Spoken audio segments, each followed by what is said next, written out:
ನಮಸ್ತೆ ಮಿತ್ರರೇ, ಇಂದು ಮಹಾಲಯ ಅಮಾವಾಸ್ಯೆ ದಿನ. ನಾವು ಕರಾವಳಿಗರಲ್ಲಿ ಅಂದರೆ ತುಳುನಾಡಿನಲ್ಲಿ ಒಂದು ಪದ್ಧತಿ ಉಂಟು. ಈ ನಮ್ಮ ಹಿರಿಯರಿಗೆ ಇವತ್ತು ನಾವು ಅವರ ಇಷ್ಟವಾದ ಪದಾರ್ಥಗಳನ್ನು ಮಾಡಿ ಅವರಿಗೆ ಬಳಸಿದರೆ ವರ್ಷ ಇಡೀ ಅವರು ಬಹಳ ಖುಷಿಯಲ್ಲಿರ್ತಾರೆ ಎಂಬ ಭಾವನೆ ನಮ್ಮದು.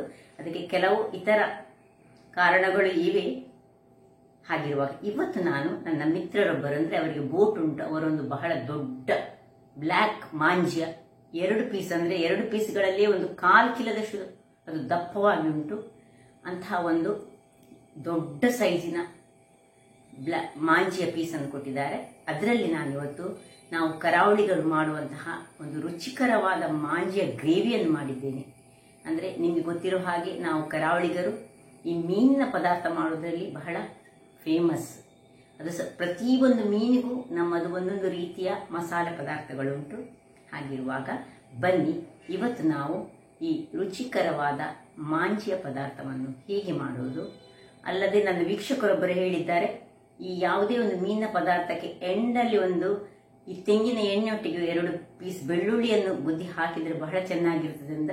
ನಾನು ಅದೇ ರೀತಿ ಇವತ್ತು ಮಾಡಿದ್ದೇನೆ. ನಿಜವಾಗಿಯೂ ಬಹಳ ಚೆನ್ನಾಗಿ ಬರುತ್ತದೆ. ಬನ್ನಿ ಹೇಗೆ ಮಾಡುವುದು ಎಂದು ನೋಡೋಣ. ನಮಸ್ತೆ ಮಿತ್ರರೇ, ಇವತ್ತು ನೋಡಿ ಇದು 1/4 kg ಬ್ಲ್ಯಾಕ್ ಪಾಂಪ್ಲೆಟ್ ಸಿಕ್ಕಿದೆ. ಅಂದ್ರೆ ಮಾಂಜಿ ನೋಡಿ, ಎಷ್ಟು ದೊಡ್ಡ ಪೀಸ್ ನೋಡಿ, ದಪ್ಪದಾಗಿ ಉಂಟು. ಇದರಲ್ಲಿ ನಾವೊಂದು ಬಹಳ ರುಚಿಕರವಾದ ಕರಾವಳಿಯ ಶೈಲಿಯ, ಅಂದ್ರೆ ಮಂಗಳೂರಿನಲ್ಲಿ ನಾವು ಮಾಡುವಂತಹ ಒಂದು ರುಚಿಕರವಾದ ಗ್ರೇವಿಯನ್ನು ಮಾಡೋಣ. ಇದು ದಪ್ಪದಾಗಿ ದೊಡ್ಡ ಮಾಂಜಿ ಆದ್ರೆ ಬಹಳ ರುಚಿಕರವಾಗಿರ್ತದೆ. ನೋಡಿ, ನಾನೀಗ ಅರ್ಧ ಕಿಲೋಕ್ಕೆ ಬೇಕಿದ್ದಷ್ಟು ನಿಮಗೆ ಮಸಾಲೆಯನ್ನು ತೋರಿಸ್ತಾ ಇದ್ದೇನೆ. ಇಲ್ಲಿ ನನ್ನ ಮೀನಿರುವುದು 1/4 kg ಮಾತ್ರ. ಬಟ್ ನಾನು ಹೆಚ್ಚಾಗಿ ನಾರ್ಮಲ್ ಆಗಿ ಜನರು ಹೀಗೆ ಅರ್ಧ kg ಅಥವಾ 1 kg ಹಾಗೆ ಮಾಡ್ತಾರೆ.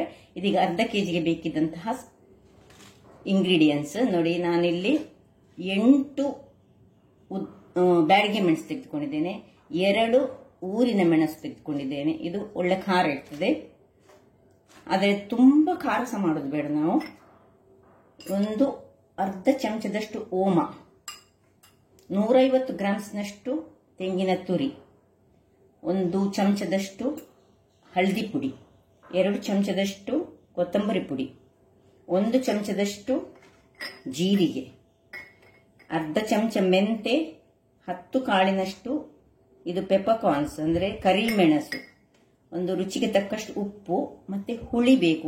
ಸಾಧಾರಣ ಒಂದು ಲಿಂಬೆ ಗಾತ್ರದ ಹುಳಿ ಬೇಕು. ಸಣ್ಣ ಲಿಂಬೆ ಗಾತ್ರದ, ದೊಡ್ಡ ಲಿಂಬೆ ಅಲ್ಲ, ಸಣ್ಣ ಲಿಂಬೆ ಗಾತ್ರದ್ದು. ಯಾಕಂದ್ರೆ ಇದು ಬಂಗುಡೆ ಅಲ್ಲ, ತುಂಬಾ ಹುಳಿ ಸಹ ಆಗಬಾರ್ದು.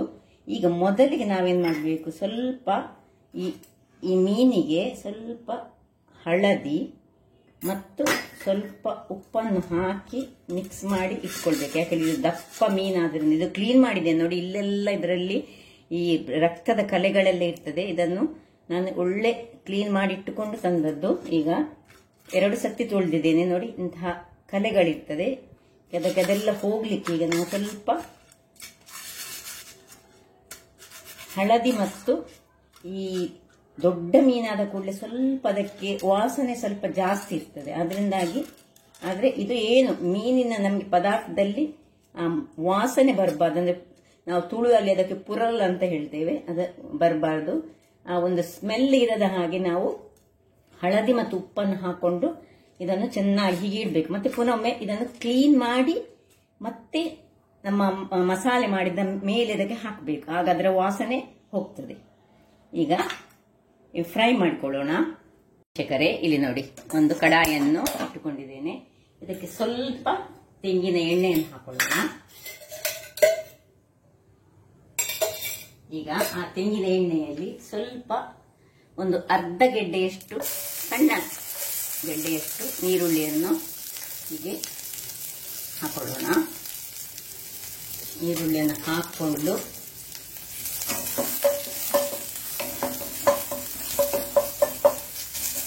ಸ್ವಲ್ಪ, ನಾನು ಈರುಳ್ಳಿ ಆಗ ಹೇಳುವಾಗ ಇಂಗ್ರೀಡಿಯೆಂಟ್ಸ್ ಹೇಳುವಾಗ ಸೈಡಲ್ಲಿ ಇಟ್ಟುಕೊಂಡದ್ದು ಹೇಳಲಿಕ್ಕೆ ಮರೆತು ಹೋಗಿದೆ ನೋಡಿ. ಇನ್ನು ಕರಿ ಲೀವ್ಸ್ ಒಂದೇ ಒಂದು ಎಳೆ ಸಾಕು, ತುಂಬಾ ಹಾಕುದು ಬೇಡ. ಕರಿ ಲೀವ್ಸ್, ಇನ್ನು ಮೆಣಸನ್ನು ಇದರಲ್ಲಿ ಹಾಕೊಳ್ಳೋಣ. ಸ್ವಲ್ಪ ನೋಡಿ, ಈ ಈರುಳ್ಳಿಗೆ ಕಲರ್ ಚೇಂಜ್ ಆಗುವಾಗ ಎಲ್ಲ 8 ಮೆಣಸು, ದೊಡ್ಡ ಮೆಣಸು 2 ಇದು ಒಟ್ಟು 10 ಮೆಣಸು ಬೇಕು ನಮಗೆ. ಇದು ಅರ್ಧ ಕೆಜಿಗೆ ಮಾಡುವಂತಹದ್ದು.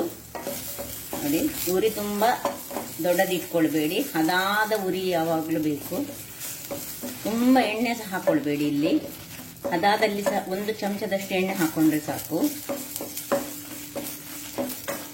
ನಾವು ಮಂಗಳೂರು ಶೈಲಿಯಲ್ಲಿ ಮಾಡುವಂತಹ ಮಾಂಜಿ ಮೀನು ಪಾಂಪ್ರೇಟ್ ಇದೆ. ಇದು ಬಿಳಿ ಮೀನಿಗೆ ಸಾಕ್ತದೆ, ಕಪ್ಪಿಗೆ ಸಾಕ್ತದೆ. ಆದ್ರೆ ಬಿಳಿಗೆ ಮಾಡುವಾಗ ಮಾತ್ರ ಇಲ್ಲಿ ಸ್ವಲ್ಪ ಚೇಂಜಸ್ ಮಾಡ್ಬೇಕು. ಹೇಳಿದ್ರೆ ಇಷ್ಟು ಮೆಣಸನ್ನು ಹಾಕೊಳ್ಬಾರದು, ಮೆಣಸಿನ ಪ್ರಮಾಣ ಸ್ವಲ್ಪ ಕಡಿಮೆ. ಬಿಳಿ ಸ್ವಲ್ಪ ಲೈಟ್ ಖಾರದಲ್ಲಿ ಇರಬೇಕು. ಇದಕ್ಕೆ ಚೂರು ಖಾರ ಆದ್ರೂ ತೊಂದರೆ ಇಲ್ಲ, ಯಾಕಂದ್ರೆ ಇದು ಬ್ಲ್ಯಾಕ್ ಕಲರ್ ಇದು ಪಾಂಪ್ರೇಟ್ ಆದ್ರಿಂದಾಗಿ ಬ್ಲ್ಯಾಕ್ ಮಾಂಜಿ. ಈಗ ಇಷ್ಟ ಆಗುವಾಗ ನೋಡಿ, ಈ 2 ಚಮಚದಷ್ಟು ಕೊತ್ತಂಬರಿ ಬೀಜ, 1 ಚಮಚದಷ್ಟು ಜೀರಿಗೆ,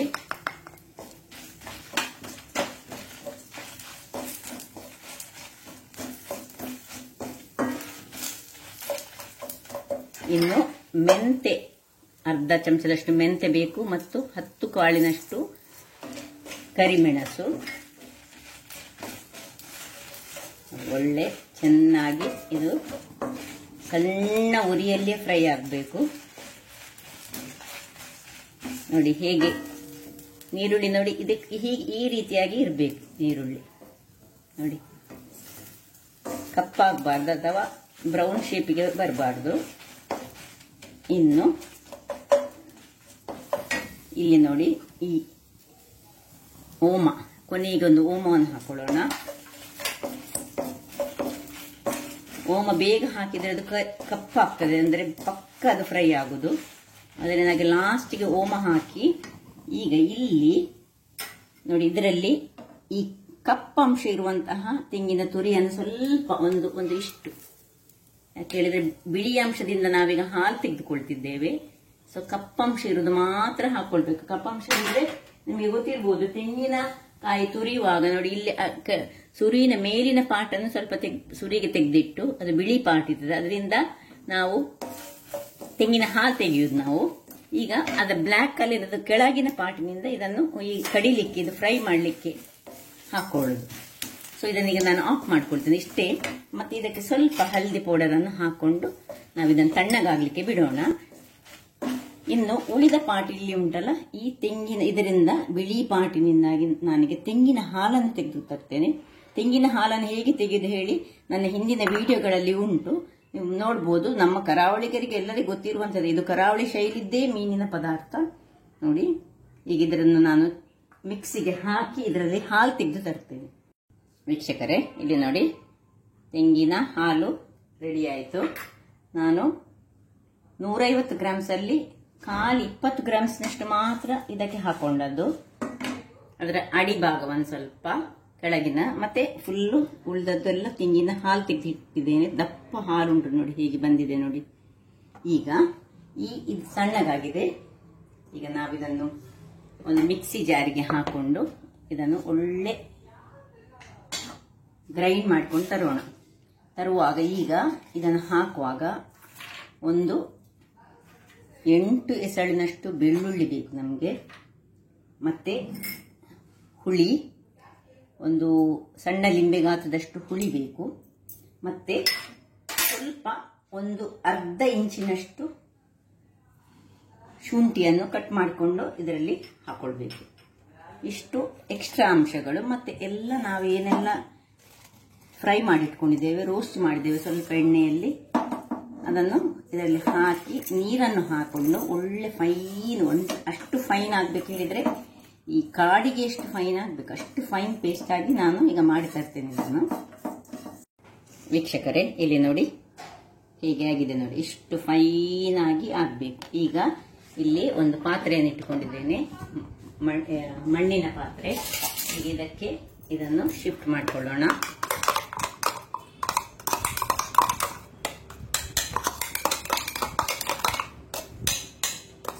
ಸ್ವಲ್ಪ ನೀರನ್ನು ಹಾಕೊಳ್ಳೋಣ. ಮಿಕ್ಸಿ ತೊಳೆದ ನೀರು ಸಹ ಸ್ವಲ್ಪ ಬೇಕು. ಮತ್ತೆ ಈ ಬಾಯಲ್ಲಿರುವ ಸ್ವಲ್ಪ ಹಾಕೊಂಡು ಈ ಮಿಕ್ಸಿಗೆ ಸ್ವಲ್ಪ ನೋಡಿ ಇಲ್ಲಿ ನೀರನ್ನು ಹಾಕೊಂಡು ಸಾಧಾರಣ ಒಂದು ಲೋಟದಷ್ಟು ನೀರನ್ನು ಹಾಕೊಂಡು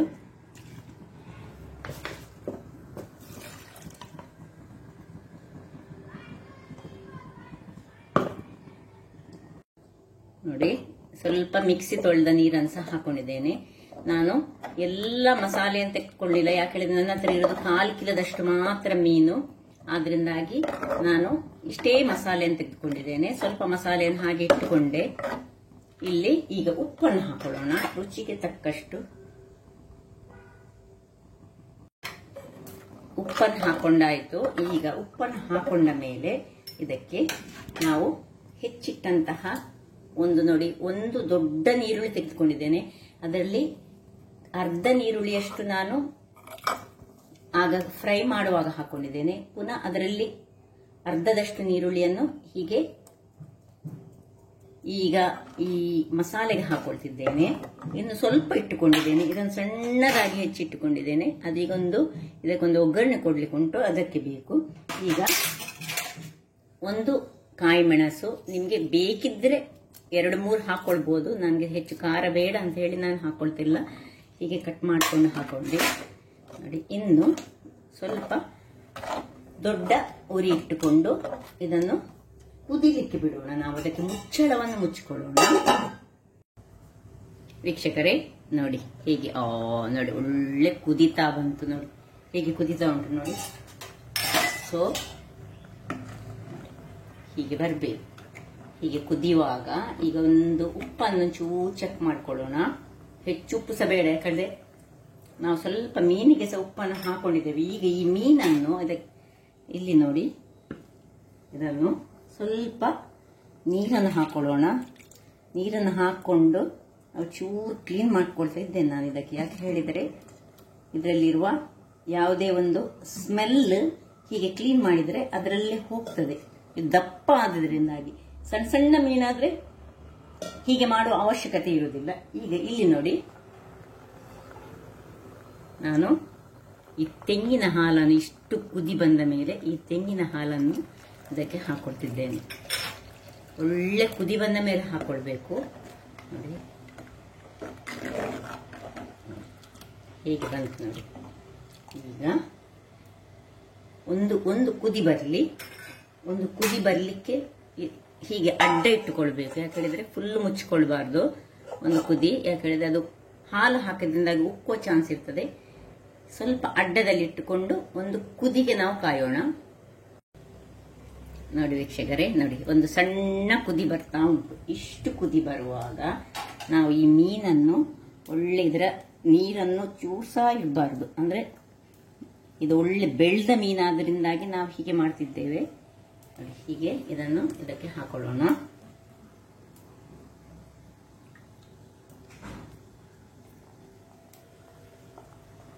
ಹಾಕೊಂಡು ಈಗ ಕೈ ಆಡಿಸ್ಲಿಕ್ಕಿಲ್ಲ, ಇದನ್ನು ನಿಧಾನಕ್ಕೆ ನಾವು ಹೀಗೆ ಹೀಗೆ ಹೀಗೆ ಹೀಗೆ ಮಾಡಬೇಕು. ಹೀಗೆ ಮಾಡಿ ಅದನ್ನು ಕುದಿಲಿಕ್ಕೆ ಬಿಡೋಣ. ನೋಡಿ ವೀಕ್ಷಕರೇ, ನೋಡಿ ಇಲ್ಲಿ ಕುದಿತಾ ಇರುವ ಹಾಗೆ ಪುನೊಮ್ಮೆ ಇದನ್ನು ಹೀಗೆ ಮಾಡೋ, ಮುಚ್ಚಿಕೊಳ್ಳೋದು ಬೇಡ. ಹೀಗೆ ಮಾಡಿ ಇದನ್ನು ಸಣ್ಣದಾಗಿಟ್ಟುಕೊಂಡು ಇಲ್ಲಿ ಒಗ್ಗರಣೆಗೊಂದು ರೆಡಿ ಮಾಡ್ಕೊಳ್ಳೋಣ. ಒಗ್ಗರಣೆ ಏನಿಲ್ಲ ನೋಡಿ, ಸ್ವಲ್ಪ ಪ್ಯೂರ್ ತೆಂಗಿನ ಎಣ್ಣೆ ಹಾಕೊಳ್ಬೇಕು. ಒಳ್ಳೆ ಆಗ್ತದೆ. ನಾವು ಯಾವಾಗಲೂ ಈ ಮೀನಿನ ಪದಾರ್ಥ ಮಾಡುವಾಗ ಅದ ಮಸಾಲೆಯನ್ನು ಫ್ರೈ ಮಾಡೋದು ಯಾವತ್ತು ಕಬ್ಬಿಣದ ಬಾಣಲೆಯಲ್ಲಿ ಮಾಡಿದ್ರೆ ಅದರ ರುಚಿ ಬಹಳ ಚೆನ್ನಾಗಿರ್ತದೆ. ನಾನು ಇಂಡಸ್ ವ್ಯಾಲಿಯಿಂದ ಒಂದು ತರಿಸಿದ್ದು, ಬಹಳ ಚೆನ್ನಾಗಿರ್ತದೆ. ಆದರೆ ಲೋಕಲ್ ಅಲ್ಲಿ ಸಹ ಇರುವಂತ ಸಹ ಬಹಳ ಒಳ್ಳೇದೇ ಇರ್ತದೆ. ಆದ್ರೆ ಸೀಸನಿಂಗ್ ಮಾಡ್ಲಿಕ್ಕೆ ನಮ್ಗೆ ಗೊತ್ತಿರಬೇಕು. ಮತ್ತು ಅದನ್ನು ಯೂಸ್ ಮಾಡಿದ ಮೇಲೆ ಅದನ್ನು ತೊಳೆದು, ಒಂದು ವೇಳೆ ನೀರಲ್ಲಿ ನೀವು ತೊಳೆದ್ರೆ ಸಹ ಅದನ್ನು ಗ್ಯಾಸ್ ಅಲ್ಲಿ ಸ್ವಲ್ಪ ಬಿಸಿ ಮಾಡಿ ಅದಕ್ಕೆ ಎಣ್ಣೆ ತಾಗಿಸಿ ಇಟ್ಟುಕೊಂಡ್ರೆ ಮಾತ್ರ ನಮ್ಗೆ ಈ ಕಬ್ಬಿಣದ ಯಾವುದೇ ಒಂದು ವಸ್ತುಗಳನ್ನು ನಾವು ಚೆನ್ನಾಗಿ ಯೂಸ್ ಮಾಡ್ಕೊಳ್ಬಹುದು. ಈಗ ಸ್ವಲ್ಪ ನೋಡಿ ಅದು ಇದಾಗುವಾಗ ಸ್ವಲ್ಪ ನಾನು ಕರಿಬೇವಿನ ಸೊಪ್ಪನ್ನು ಹಾಕೊಳ್ತಿದ್ದೇನೆ.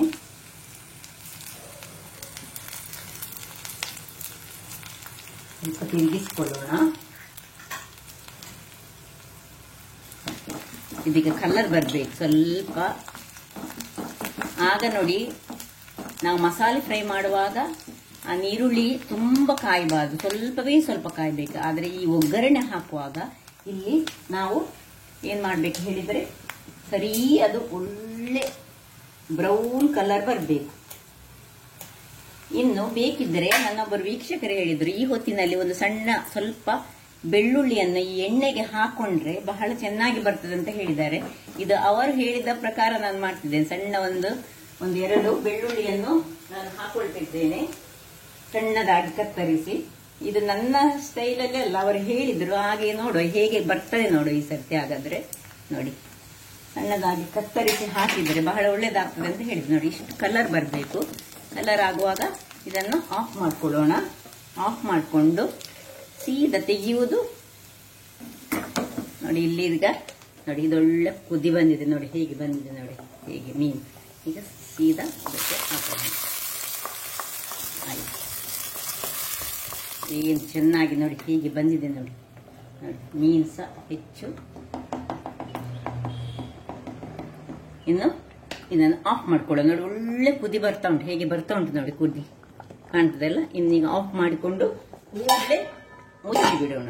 ವೀಕ್ಷಕರೇ, ಈಗ ಸರ್ವಿಂಗ್ ಟೈಮ್. ನೋಡಿ, ದೊಡ್ಡ ಮೀನಾದ್ರಿಂದಾಗಿ ಇದನ್ನು ಸ್ವಲ್ಪ ತೆಗೆದು ಹಾಕೊಳ್ಳಿಕ್ಕೆ ನೋಡಿ ನೋಡಿ ಏನು ಚೆನ್ನಾಗಿ ಬಂದಿದೆ. ನೋಡಿ ಯಾವ ರೀತಿಯಲ್ಲಿ ಇದು ಬಹಳ ಬೆಳೆದ ಮೀನು. ನೋಡಿ,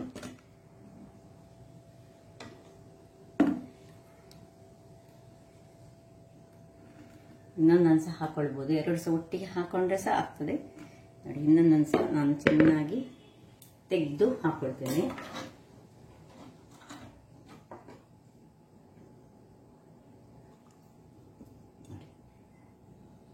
ಏನು ಘಮ ಘಮ ಘಮ ಬರ್ತಾ ಉಂಟು ಪರಿಮಳ. ಅದರ